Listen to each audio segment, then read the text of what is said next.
तसं काय भावानो, ही आपली देशी खिल्लार गाय आहे लक्ष्मी.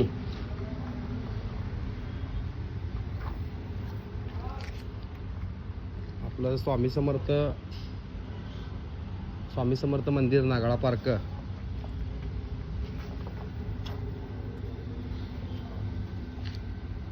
आपण सुरुवातीला आता एकच गाय आणलेली आहे. त्या गायीचं व्यवस्थित संगोपन वगैरे करू नका ना आपण. आता त्या गायीच्या शेणांपासून आपण थोडंसं एक प्रोडक्ट बनवण्याचा प्रयत्न करायला लागलोय. बघूया जमतंय काय. आपल्या हिंदू धर्मामध्ये गायीच्या शेणाला आणि गायीच्या गोमूत्राला अनन्यसाधारण असं महत्त्व आहे ना. आपण गायीच्या शेणापासून एक प्रोडक्ट बनवण्याचा प्रयत्न करणार आहे. थोडंसं चुकीने खरं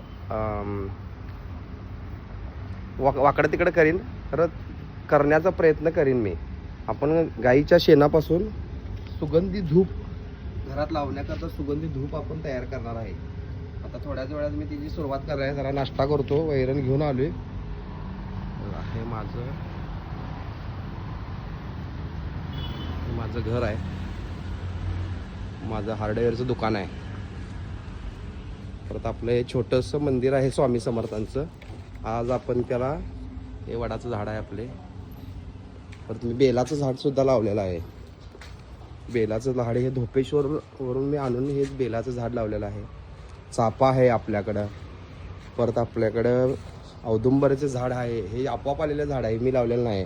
तुळस आहे माझ्याकडं, कोरफड आहे, वडाचं झाड आहे.